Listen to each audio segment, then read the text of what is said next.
I'll begin with a word of prayer. Heavenly Father, we thank you for this morning. Just pray that you help us use this time wisely to prepare for the test tomorrow. Did we just ask the right questions to clarify any misunderstandings that still remain? Lord, in your name I pray. Amen. Well, guys, I don't think I'm going to have a solution to mission 15 to post for you, if I had to guess. Is there a particular one you'd like to see me work out?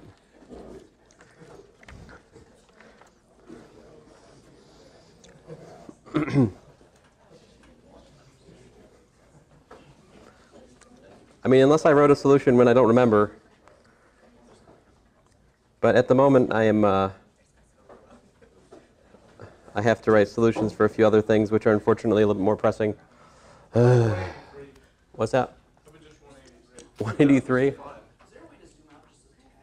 Yeah, on the top. On the, yeah. Calculate the surface area of a napkin ring, blah, blah, blah, blah. So basically, this problem again. We've faced this thing before in some other earlier integration problem. What's my description? A.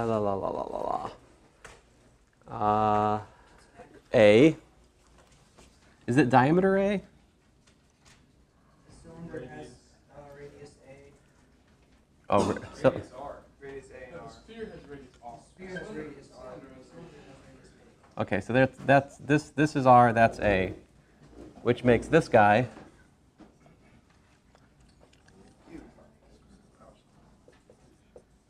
yeah? Okay. I mean, if A was larger than R, then there's nothing left. So that must be the case that this is the inequality for it to make sense. Let's see here. And so it seems like cylindrical coordinates aren't a bad idea here. So basically we have 0 less than or equal to theta less than or equal to 2 pi. And oh, you think spherical coordinates are better for the sphere? Yeah. All right. It would make sense. Well, let's see here. Square root of r. Well, so there you go. That is a parameterization of the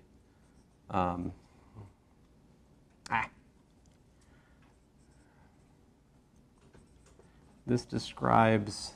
So this is gone, right? That's been drilled out. And let's see here. So yeah, I mean,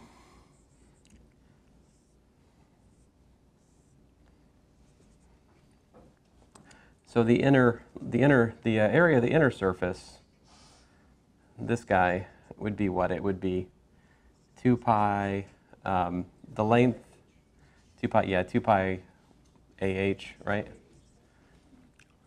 So Surface area of the circle would just be 4 pi r squared, right? And then you just subtract those two little sphere caps.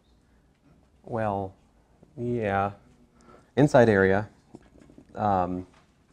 is then 4 pi a square root of r squared minus a squared, right? I don't really need to do integration there because we're talking about the surface area of a cylinder, and we know how to calculate that since middle school. Appropriate grade level, adjusted for current societal trends. Let's see here. On the other hand, I should probably, describe the outside surface with spherical coordinates. If I do, I'll starting with theta. There you go. That was kind of a non-event. But the angle, right? So we're sweeping from. Let's see here. From this angle, let's call it phi1, right?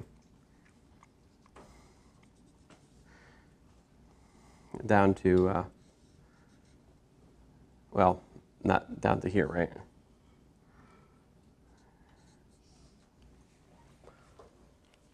So let's see here. If I describe those directly by trigonometry or geometry, whatever you like to call it, that's phi1, right? So phi1 is equal to inverse tangent of use inverse sine? Yeah. I mean, we should all get to the same answer, but I guess it's a question of what's your favorite trig function here? Let's say inverse sine of, I mean, I can use inverse sine of what's there. That's good. You saved me writing square roots. Thank you. A over r. Right. And now, of course, phi2 would be what? It would be pi minus phi1, right? But geometrically, if you look at this, we can say the surface area of the spherical outside surface, right? To give it a very unwieldy and lengthy title. That's equal to 2 times the integral from 0 to 2 pi, integral from 0, wait a minute, 0, no.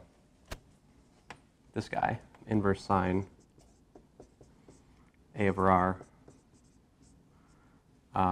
to where if I go to halfway, pi over 2, and just double it, that should give me the surface area, right? That's why I doubled it. Pi over 2 would give me the sort of the equatorial. I don't know. I think pi over 2 is going to be an easier thing to do integration on than the other one, for me at least. So I'm just, that directly gives me the area of the upper piece, and then I double it. Okay, so, and then, but what's ds here? Remember, so ds is r squared sine phi d phi d theta here, I believe. So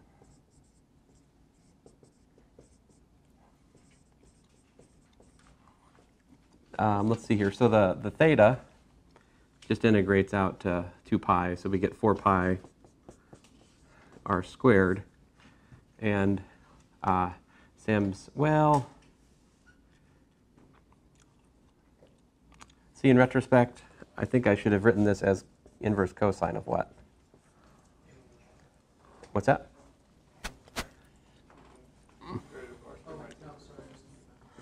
Yeah, square root of r squared minus a squared over r.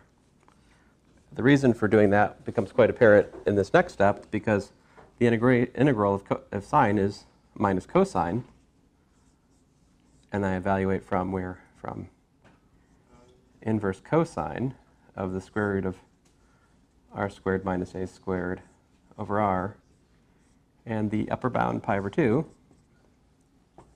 So what's that give me?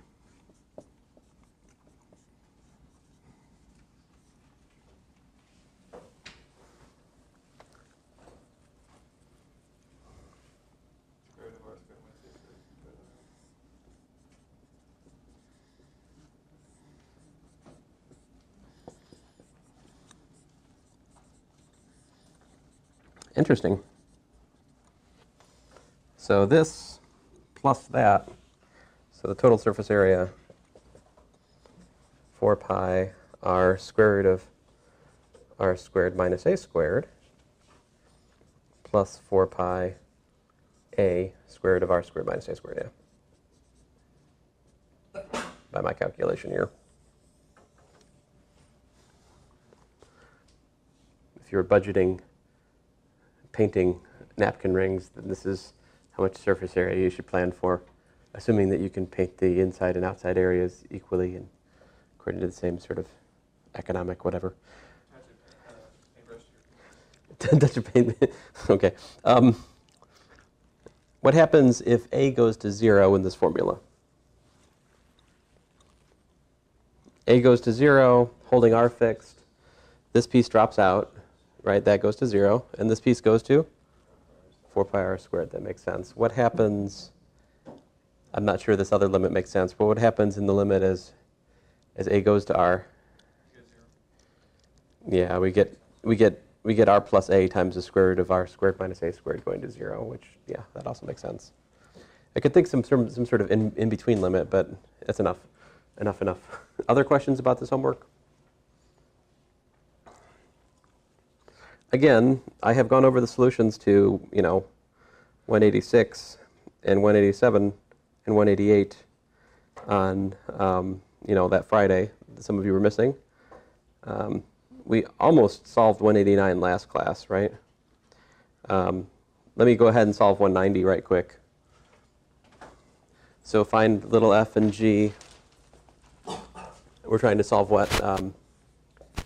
2x, 2y, 2 plus x equal to gradient of f plus curl of g.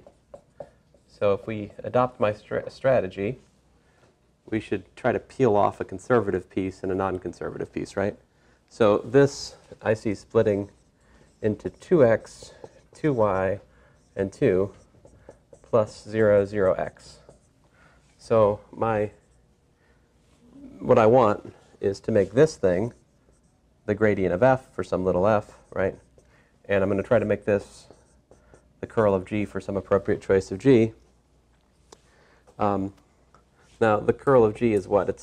It's got stuff, and then the part that matters is partial x gy minus partial y gx, right? In the z component. So looking at that, what should I make? What could I get an x out of? How about if I let y, the y component be, say, 1/2 x squared, and if I look at g 0 otherwise, so like 0, 1/2 x squared, 0, I think this vector field will have curl, which is 0, 0x.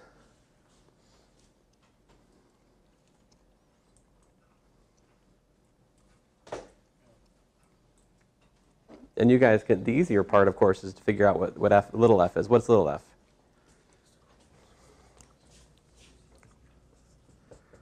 So you tell me x squared plus y squared plus what? 2z, right? I found both of those by guessing. Yes. Educated guessing, but guessing nonetheless. Yeah.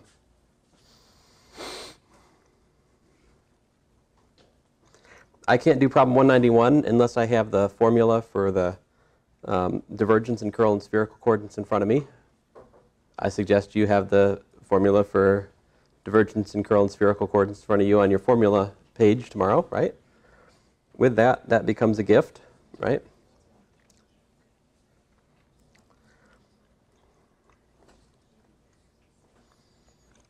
Problem 192 is a nice problem to work out. That won't take us long.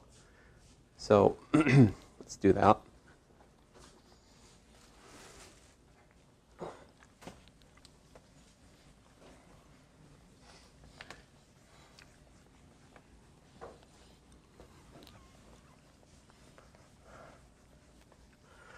The bounds are kind of tough on that napkin ring problem, aren't they? Yeah. So problem 192, we're given by experiment and so forth that the divergence of E is equal to delta over epsilon naught, where I tell you delta is the infinitesimal charge per infinitesimal volume, dq dv, the charge density, the volume charge density. And I want you to show that implies the integral form of Gauss's law. So here's the idea. You consider some closed simple, this is the surface of, let's say, E, say our usual notation is the boundary of E. This E is a simple solid, all right, meaning it's got no holes, right? Could be like a ball or a cube, typically. Almost always in physics 232 when you work problems, it's either a sphere, a cube, or a cylinder. Almost without exception, that's what you do in physics 232 as you apply this thing.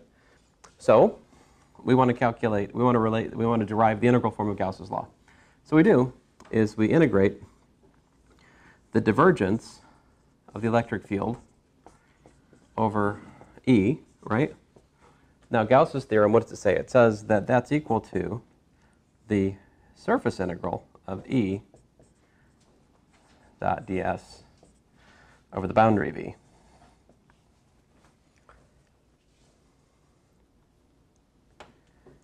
And, well,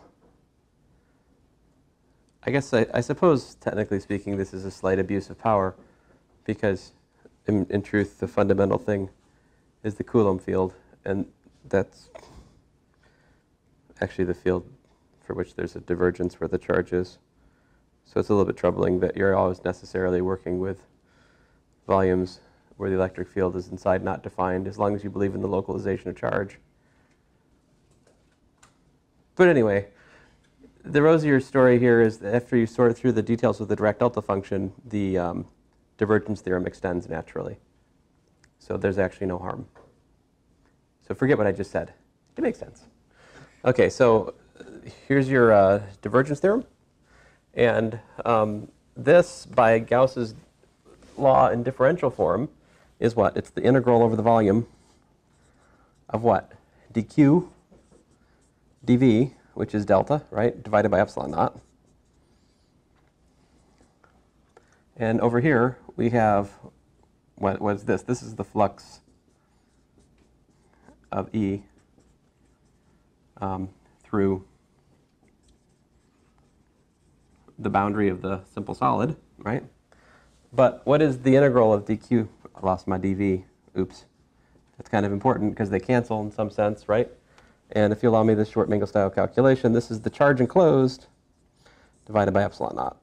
And in the sense, I mean the charge enclosed in the surface, within the simple solid E. And there you go. Charge enclosed divided by epsilon naught is the flux of the electric field through the edge of the simple solid. This is the Gauss's law that you know and should by now love in physics 232, or don't. But whether you would like to get to know it or would not like to get to know it, you do need to get to know it by the final. Otherwise, this will make you fail that course. Not understanding this carefully will make you lose a letter grade in physics 232, I promise. I'm not teaching this course. It's not a threat from me. This is just something from common sense. I can tell you how physics instructors are wired. We love Gauss's law. Like, you guys don't care, you might not care about it, but we care deeply about this. And we will test on it in an absurdly, like, we test on this a lot, more than you'd expect, all right? So I would expect Gauss's law questions on your final. Just saying, if you're in that course right now, this will be there. I put the odds of that problem with, like, a uniformly charged sphere, you know, where you got charge Q, and then, like, it's uniformly distributed from the center outward. I put the odds of that being on your final at about 50%. So I don't know, just as an example. Or those, okay, I should stop. Enough stress for one course. Anyway, that's 192. But yeah. So what you were saying about the Coulomb field being undefined at the point at which you assume the charge is located at, is the behavior of that function a flaw in our mathematical model, or is it a No one knows. It's perfectly exact mathematically? It's like, oh yeah, this perfectly describes how it actually works. See, it's just a weird quirk of the universe. I mean, that's the question: is the charge, you know, Q1 through Qn here, are they actually point-like? Do they not have any kind of physical extent? I mean, obviously they have a physical impact. I mean, there's the electric field which comes from the charge being there. But do they actually have a finite size, or is their true size point-like? I mean, we don't know. Or something else than that. As far as I know, if you ask how big an electron is, there's not an answer to that. If you ask how big a proton is, we have a meaningful answer to that. It's weird. But then again, I don't know how this all squares against the other thing, which is that there are probability clouds or whatever. So don't ask me. I don't know. To me, in some sense or another, it doesn't really matter. These are just mathematical models. The actual underlying real physical reality is something entirely different. So, you know, asking a question, is it physical or is it mathematics? I mean, it's interesting. It's fun to think about, but I'm not sure the question even has meaning at the end of the day, so I don't worry about it too much. Yeah. It's always questionable to worry about the existence of something in a theory of thought, which is necessarily incomplete. Physics is incomplete. When you worry about the existence of things in physics, maybe a fool's errand. Anyway, let me stop talking about this homework set. This is just one piece of a much bigger puzzle, right? So your test tomorrow has what on it?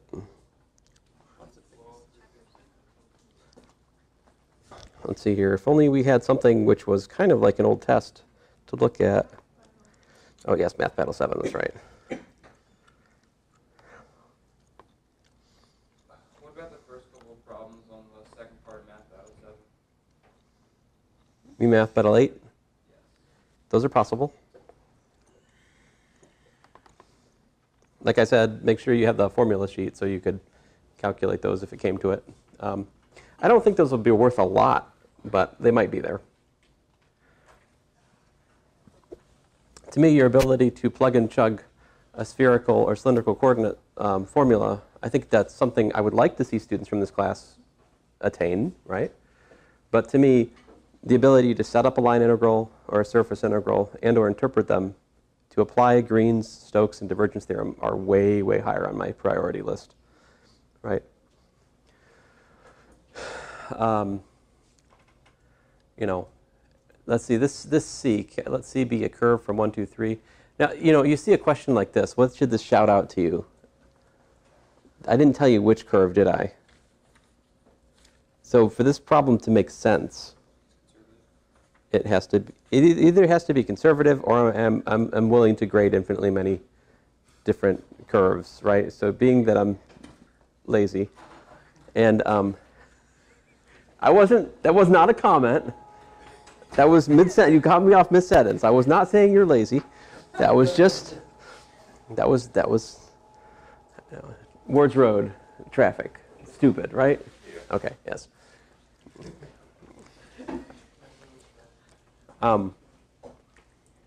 Anyway, so my point here was with number 1, that has to be a conservative vector field for this question to make sense in the sort of minimal sense of, the likelihood sense of this problem's interpretation, you know?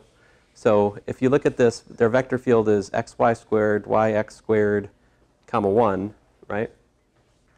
And so this goes back to the basics, right? I mean, in terms of what I just did.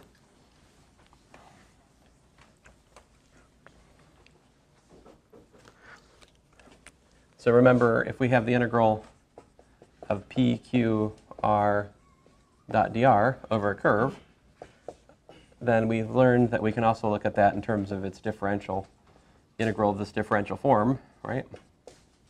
Like that. And so working backwards, I can see that for this problem 1, the vector field I'm looking at was, what was it? It was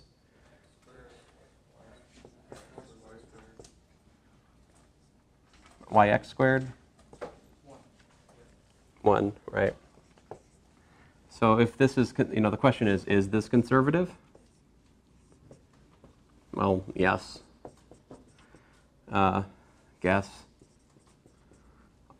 F equals to, looks like to me, 1/2 x squared y squared, right? This one term will get me back that guy and that guy, right? Differentiate with respect to x to there, and it differentiates with respect to y.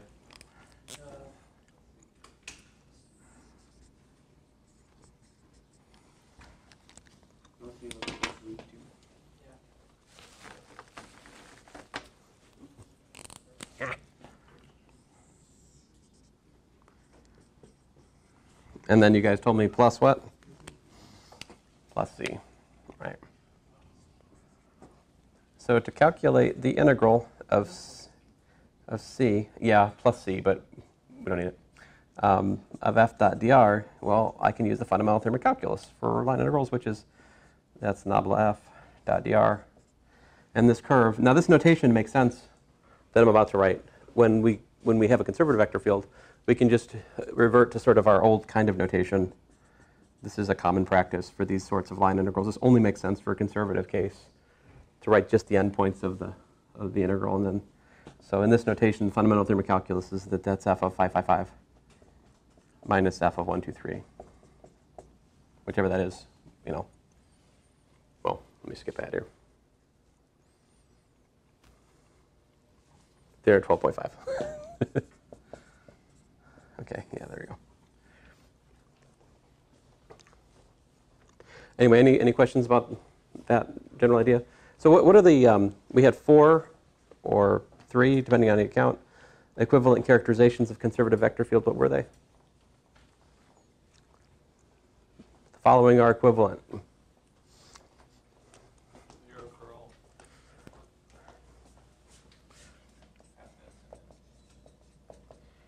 And this is for U simply connected.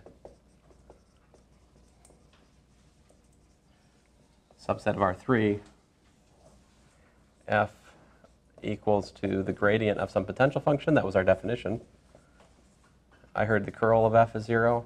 All right. What's 3 and 4 here? All right. Integral over c1 of f dot dr equals the integral over c2 of f dot dr for any pair of paths C1 and C2 with same terminal, with same ending and starting points, right? Same terminal points. And then number 4 is integral over closed curve is 0. All right. Integral over a closed curve, aka loop, is 0 for all loops in U, right? So that, you know, this is something you should hopefully know, right? We've been talking about that for a while now.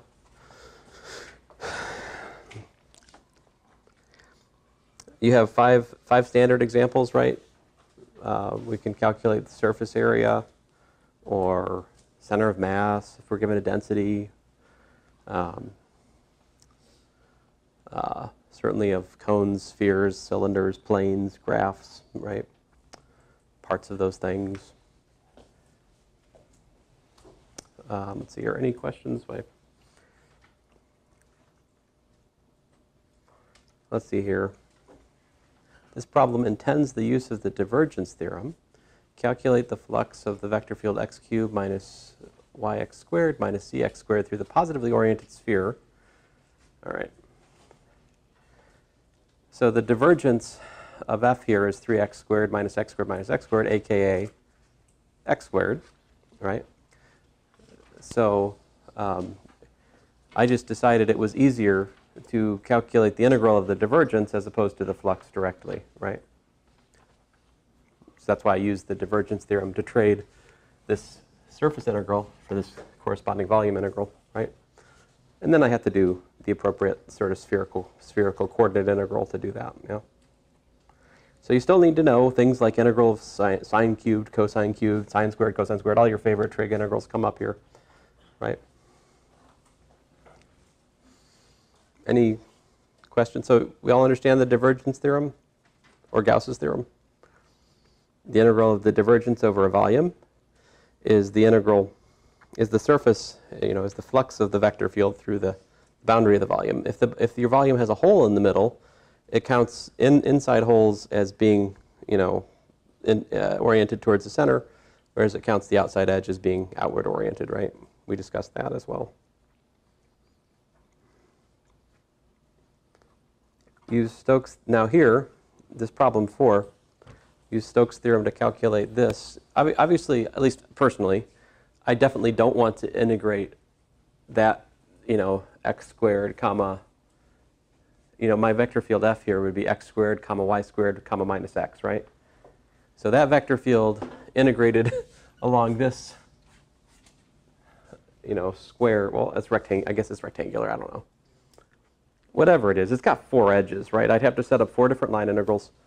Some of those might be 0 for some of the components, but it's still a pain, right?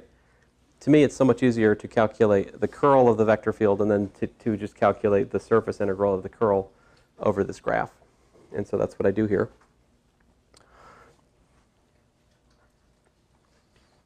So make sure you know how to calculate the you know, line integrals of vector fields.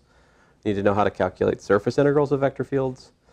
You need to be able to apply either the Stokes or the divergence theorem. And then, of course, we also had the Green's theorem questions from back before all this, right? what's this here? Calculate the surface integral.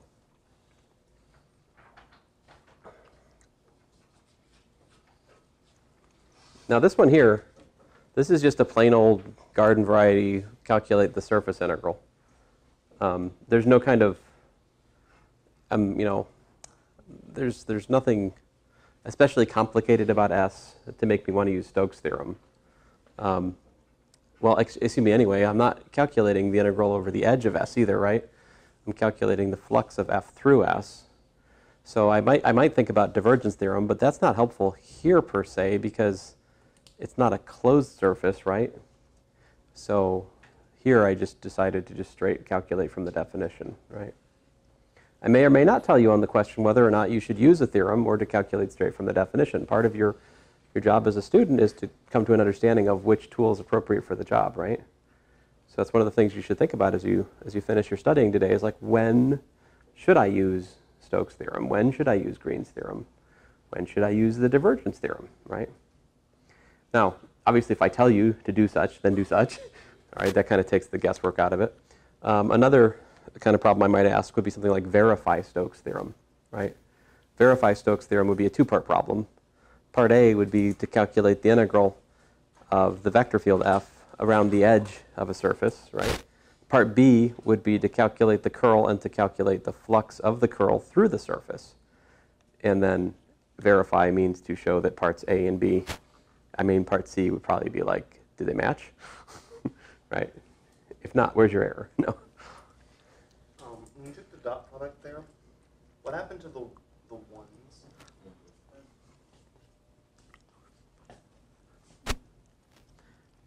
Yeah, that should be 1 plus x cubed, right? Man.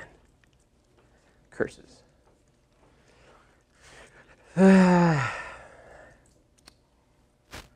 Man. Okay, so the answer is pi. Yeah, right? I mean, adding 1 there, this becomes 1 plus x cubed, right? That gives you 1 integrated over the domain of the parameterization, which here is a circle, a unit to circle. So that 1 I missed is a pi. Yeah, thank you. Great. Unfortunately, not pi. But I did get that right though. That's good. That's good. Yeah. Oh, well, hooray! We found a mistake in my solution. I'm happy about that. Right. So this isn't one of those zeros that this is a different kind of zero. This is a wrong zero. Do you guys all follow what Thomas was saying? When we take this right here, this dot product should give me what? It should give me 1 plus x cubed, right? Now this x cubed is still going to integrate to 0 like here, but that 1 dx dy would give me a 1 dr d theta over the full domain of the unit disk. That would, it gives me a pi when I run through the integration. Yeah. So the answer here should have been pi. Sorry about that. Take some points off my test. Let's see here. Oh, look at this. This is a vacation from thinking. So calculate the curl, right? So there you just standard, there it is. And now I give us a line segment from there to there. Calculate the line integral. So, yep. So you got to parameterize the line segment, right? Unless, of course, this was, if this was a conservative vector field, then we could do what? We just go back and find its potential and just evaluate it at the endpoints. But hey, in part A, we already saw that the curl was non-zero. So going back to our list of equivalent characterizations of a conservative vector field, we know that that's hopeless. We know that there is no potential for this because its curl is non-zero, which speaks to the fact that the integral is path dependent. Which path I use matters. So I can't just use the endpoints typically. Anyway, so I have to parameterize the line segment from there to there, which is not a big deal. We've been doing that since like week 2. So there you go, x equals t, y equals 2t, z equals 2t, which gives me dx, dy, dz as pictured. You plug it in, you work it out, you integrate, you get that. Yeah. To make this into I'd have to do a lot more work to make this into a verify Stokes theorem question, right? Because to do a verify Stokes theorem question, I need something like this, right? I need like boundary of S, right?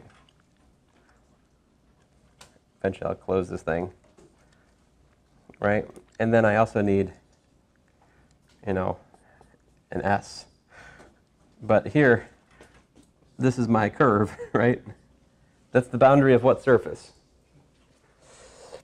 If you can, I don't know, if you can find a surface for which that's the boundary, maybe I should give you an A in this course. I don't know. But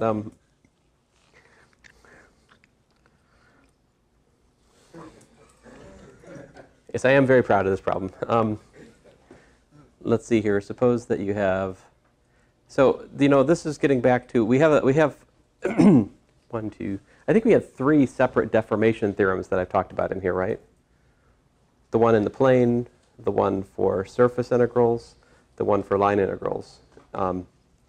And so here, I give you the criteria that makes the third component of the curl be 0. What that means is that if you apply Green's theorem to like the Pac-Man region, you can get that the integral, I can't read that, integral around C2, it should be the integral around C the same, because you can deform this curve out to that one, right, like that. So the integral around the eye of Pac-Man should be the integral around the edge of Pac-Man. What data did I give us here? I just gave us the integral of C2 was 2 and the integral of C1 was 1, irrelevant.